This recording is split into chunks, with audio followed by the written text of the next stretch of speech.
warahmatullahi wabarakatuh. Halo, kami dari kelompok 6. Perkenalkan, nama saya Suryatul Rohma dan di sebelah Saya Ahmad Alifi. Dan di sebelah saya Firda. Pada video ini kami akan menjelaskan bagaimana langkah-langkah pembuatan peta. Tapi sebelumnya saya akan menjelaskan terkait studi kasus yang kami ambil untuk pembuatan peta tersebut, yang berjudul tentang penyebaran Posyandu Provinsi Jawa Timur menurut kabupaten dan kota. Mari. Studi kasus yang kami angkat adalah penyebaran Posyandu di Provinsi Jawa Timur kabupaten atau kota. Posyandu merupakan salah satu upaya pelayanan kesehatan berbasis masyarakat yang berperan dalam meningkatkan kesehatan ibu, bayi dan juga balita serta kelompok sasaran lainnya. Setiap kabupaten atau kota memiliki posyandu yang berbeda, sehingga diperlukan pemetaan untuk melihat bagaimana persebarannya secara spasial. ini data jumlah posyandu pada masing-masing kabupaten dan kota di Provinsi Jawa Timur diolah menggunakan artis dan ditampilkan dalam bentuk peta tematik, sehingga pola persebarannya lebih mudah dipahami. Bagaimana sudah paham? Ada juga tujuan dari pemetaan ini. Yang pertama itu ada pemetaan spasial, di mana itu mengetahui pola persebaran jumlah posyandunya menurut 38 kabupaten atau kota di Provinsi Jawa Timur. Dan yang kedua itu ada dari wilayah, itu di mana mengidentifikasi daerah dengan kategori jumlah posyandu sangat tinggi, sedang maupun rendah. Dan yang terakhir itu ada landasan kebijakannya, itu menyediakan data spasial terintegrasi bagi pengambil keputusan untuk pemerataan fasilitas kesehatan UMR. Yang selanjutnya yaitu ada 3 sumber data pengolahan SUG. Yang pertama itu data atribut yang didapat dari BPS Jawa Timur tahun 2025-2026 yang berupa tabel jumlah posyandu di 38 kabupaten atau kota. Data terbaru 7 Mei 2026 yang bertotal terdapat 46,016 unit posyandu di seluruh provinsi. Dan yang kedua yaitu data spasial yang didapat dari HDX Indonesia atau peta batas administrasi kabupaten atau kota provinsi Jawa Timur dalam format shapefile atau SHP sebagai dasar peta atau base map. Dan yang terakhir yaitu data Tesla yaitu Disinilah hasil dari peta yang kami buat. Itu ada metode dan grafik, di mana peta Proplek itu menyajikan tingkat persebaran posyandunya dengan gradasi 8 warna. Hijau tua itu lebih rendah dan hingga merah tua itu lebih tinggi.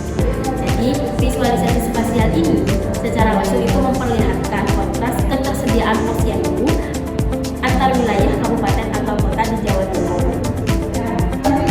Sekarang kita sudah sampai pada tahapan pengolahan data spasial. Yang pertama yaitu melakukan pengumpulan data. Mengumpulkan data jumlah posyandu dari BPS Jawa Timur dan peta administrasi dari HDX sebagai bahan analisis. Yang kedua kita buatkan persiapan data. Data jumlah posyandu disusun dalam Microsoft Excel dan disesuaikan nama kabupaten atau kotanya agar sama dengan data peta, sehingga tidak terjadi kesalahan saat penggabungan data. Terus yang ketiga kita melakukan input data ke ArcGIS. Data shapefile dan data Excel dimasukkan ke dalam aplikasi ArcGIS menggunakan menu Add Data. Terus yang terakhir kita join data. Data atribut atau jumlah posyandu digabungkan dengan data spasial berdasarkan nama kabupaten atau kota, sehingga setiap wilayah memiliki informasi jumlah posyandu yang tepat. Langkah selanjutnya yaitu pembuatan peta Proplek. Membuat peta tematik menggunakan graduate color dengan metode natural bricks, sehingga wilayah dengan jumlah posyandu rendah hingga tinggi dapat dibedakan berdasarkan warnanya. Langkah selanjutnya yaitu penyusunan layout peta. Menambahkan komponen peta seperti judul, legenda, skala, arah mata angin, sumber data, dan sistem koordinat agar peta mudah dipahami. Dan yang terakhir yaitu melakukan pemeriksaan dan ekspor data. Memeriksa kembali hasil peta untuk memastikan tidak ada kesalahan.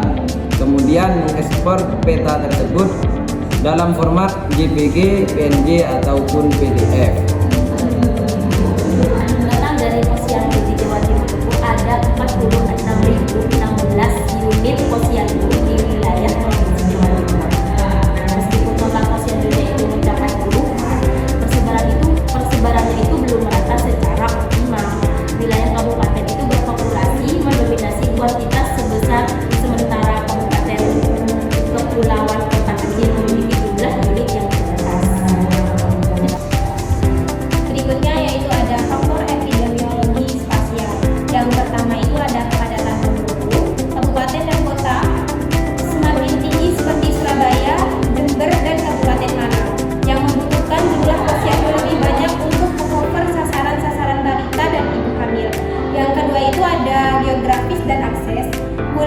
pedesaan, pegunungan, dan kepulauan menghadapi hambatan jarak pemukiman, sehingga jangkauan layanan posyandu relatif lebih luas dibandingkan